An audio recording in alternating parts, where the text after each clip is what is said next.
reflect that Representative Lukens has joined us. We will now hear House Bill 261067, and our bill sponsors are here and ready, so I will turn that over to you, Representative McCormick. Thank you, Madam Chair. Yes, House Bill 1067 is the Disease Livestock Indemnity Fund bill.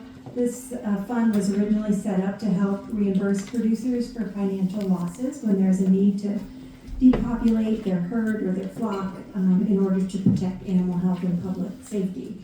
But generally speaking, when these events happen, the USDA steps in when there are significant losses to producers from these disease impacts to reimburse them. And currently, our state fund is limited only to be used for indemnity or these reimbursement purposes.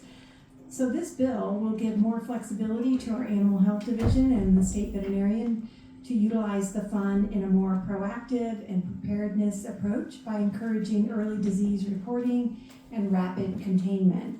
This will limit the broader economic impacts to livestock transportation, processing, and markets. Early detection and containment through rapid response are far less costly than after-the-fact reimbursement across the affected populations. So the bill will support increased biosecurity, it will protect our ag sector jobs, and will reinforce Colorado's agricultural resilience while aligning producer incentives with statewide animal health and food security priorities. Just for your information, the fund source, it's currently financed by unspent Department of Ag, Animal Health Division, Personal Services Fund, and this bill will give that fund flexibility to be in a more to move from a reactive position to a proactive position, saving animal lives and reducing the impact to the livestock industry. So there is no fiscal impact to our state. The bill also renames the fund to a more accurate name, which is Livestock Health Preparedness, Response and Diseased Livestock Indemnity Fund. So it's a much longer name, but it encompasses all that this fund would be able to do. And I would love your yes vote, and I'll turn it over to my favorite co-prime sponsor, A&L Winter. Representative Winter. Assistant Minority Leader Winter. Thank you, Madam Chair, and I'm glad that's on record. I'm going to use it over and over again. Thank you, ma'am. I appreciate that, y'all. Thank you for being here. I think this is really important, especially what we've seen with the avian influenza. This is something that we've talked about in this committee now for going on the 4th year that I've been here. And then the New World screwworm, that's a real issue that I'm hearing from the cattle growers all over. I mean, it was 300 miles from us, and now, the report last week, there was a horse with larvae in it, if I think I'm correct. So, I mean, it's on the soil now, and we need to be really careful with this stuff. I think the proactive approach is huge. I think a lot of times we do sit and react, and I mean, when we're paying, to put flocks down, replace flocks, with this New World screwworm, who knows what we could be facing. So I think getting ahead of this is huge. I think it's also important the checks and balances of it, which is the state vet, is really key to this. It's not just putting this decision in one person's hand, especially somebody that may not be as well versed as our state vet. So I think it's really important for the state. I think it's huge for livestock producers, and as we all know, food security is national security. And with the rising cost of everything, I think this is a good way to stop some of the bleeding, as well as make sure that we're taking care of our producers and that we're still producing good quality food for our citizens. So I urge a yes vote as well. Okay, are there any yes? Representative Johnson. Thank you, Madam Chair. Thank you, sponsors. I'll defer that you say he's the best. He's pretty great. A little hurt, but he's pretty good. No, the only not even a comment. I just know it's such a long title. I'm sure we can come up with some cute little acronym, but otherwise this is a great bill and I really appreciate it. Any other questions from the committee for the representative? I will state for the record that Representative Lindsay has joined us. And I guess then we'll go ahead and bring out the witnesses. I'm going to bring everybody up at once, and we're going to have 2 online. So we can call for Dr. Maggie Baldwin, Brandon Meinkoff, Adeline Robertson, Aaron Spar, and then we will have remotely Allie Granger and Hannah Goodman.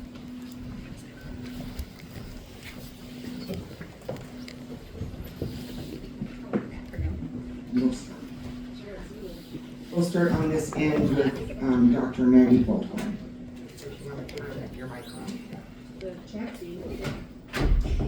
Thank you, Madam Chair, and good afternoon, members of the committee. My name is Maggie Baldwin. I'm the State Veterinarian and Director of the Animal Health Division at the Colorado Department of Agriculture. I'm here today requesting your support for House Bill 1067. As you've already heard from bill sponsors, over the past decade, we've seen increasing challenges with disease threats and incursions in the United States and here in Colorado.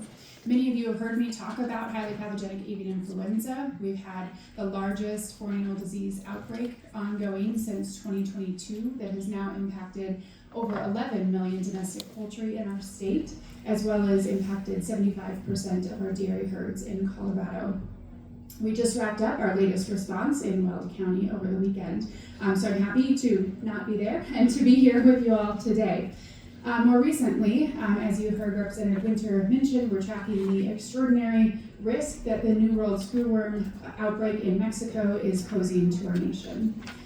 Agriculture and livestock are a significant economic driver in our state. Protecting our agricultural commodities is of utmost importance. It protects the livelihoods of farmers and ranchers in our state who keep us fed and clothed.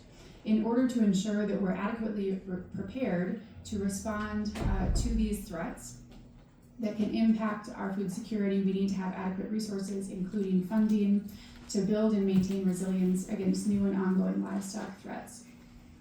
My division does not have any reserve funding at the end of the fiscal year. As you heard, our leftover personal services funds go into the Livestock Disease Indemnity Fund, and the Livestock Disease Indemnity Fund has a limited scope currently in statute that solely focuses on indemnity. Indemnity is an important part of disease response and compensating producers for their losses, but USDA covers primarily all indemnity for most of the diseases of concern.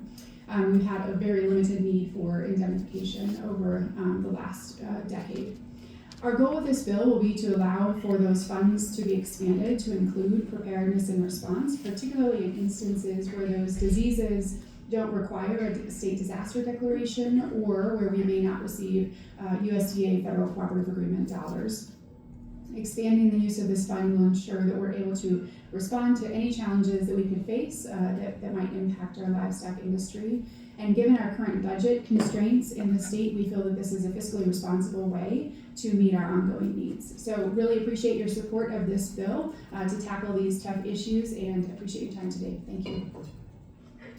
Thank you for that, and we'll go right down the line here. If you'll please state your name and who you are to represent, and go ahead if your mic is on. I think so. Thank you, Madam Chair. My name is Madeline Robertson. I'm the Director of State Government. Close the mic up to you just a little bit. I'm usually too loud, so We gotta make sure you're on record. Thank you again. My name is Madeline Robertson. I'm the Director of State Government Relations for Rocking Mountain Farmers Union. We represent family farmers and ranchers through our grassroots policy process. Rocking Mountain Farmers Union strongly supports this bill. We'd like to thank the sponsors for bringing this about. We strongly support enhancing Colorado's ability to protect our critical livestock industry by expanding the state's preparedness and response capabilities. Our members and Colorado's agricultural communities deeply appreciate the continued use of this fund to help offset and mitigate financial losses from unexpected livestock tragedies and incidents. Being able to utilize these resources to prepare for and to respond to extremely concerning and damaging issues such as infectious diseases that threaten our livestock populations. This is especially pertinent with the rise of New World screwworm and avian flu. We understand the value of enhancing flexibility with the resources, including emergency response and proactive measures for widespread crises. The expanded flexibility will have a profound positive impact on agriculture and livestock producers. This bill represents a common sense update for our agricultural health protocols, providing Colorado's agricultural professionals with critical tools to help our livestock producers. Thank you, and I'm happy to answer questions. thank you. And if you'll state your name for the record and who you're with, and you have 3 minutes. Thank you, Madam Chair and members of the committee. Thank you for the opportunity to testify today. I'm Brandon Melnikoff, testifying on behalf of the Colorado Farm Bureau, the state's largest grassroots agriculture organization. Colorado Farm Bureau supports the common sense approach that this bill takes in adapting our current livestock indemnity fund, which currently pays indemnity to a livestock owner whose livestock has been sold or destroyed in response to infectious disease exposure or diagnosis. Our members commend the proactive steps taken in this legislation to authorize expenditures to prepare for or to respond to emerging threats in livestock health. Our farmers and ranchers' foremost focus is animal welfare, and the further prioritization of research and preventative measures reduces the likelihood of having to take reactive actions. At a heightened time of concern with recent avian flu events and the New World screwworm inching closer to our southern border, it is of the utmost importance to empower both the Department of Agriculture and the state veterinarian to use every tool available in addressing the biological threats to our livestock industry and food supply.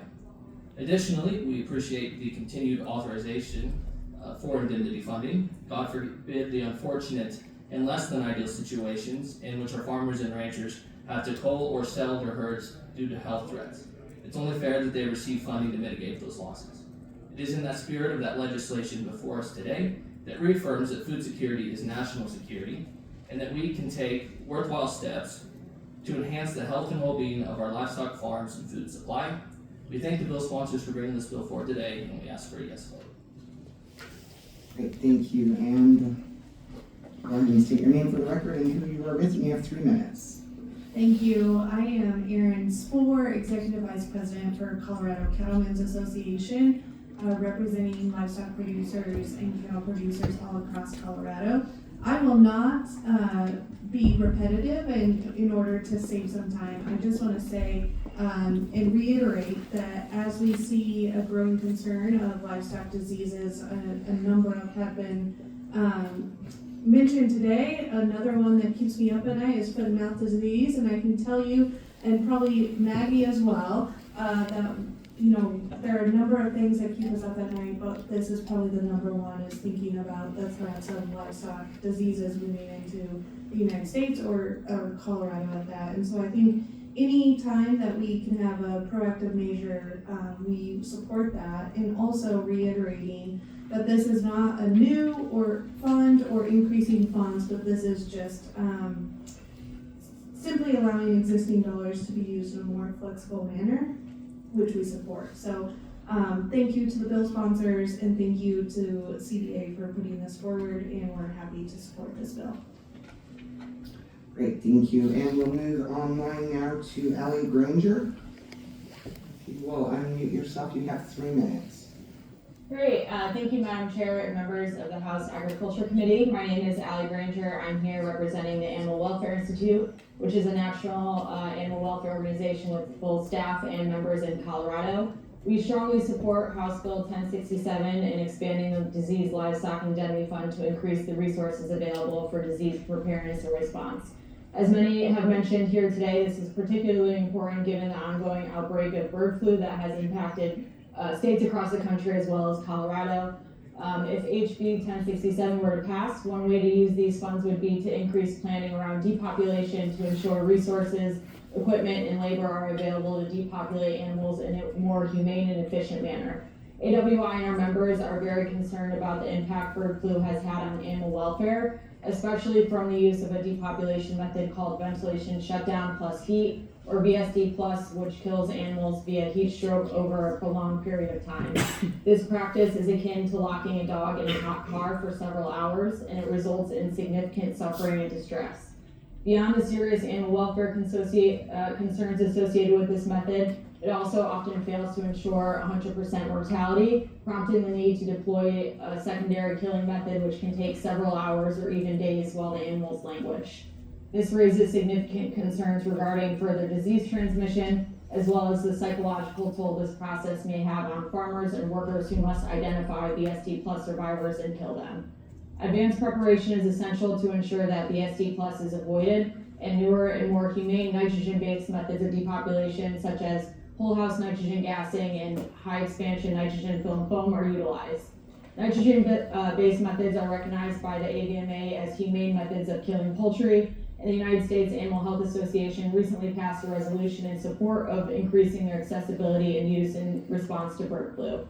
When properly deployed, nitrogen methods cause rapid loss of consciousness and death through anoxia, resulting in little to no pain or distress. They can also be used in a range of different types of facilities and can achieve 100% mortality while better protecting bird welfare. Unfortunately,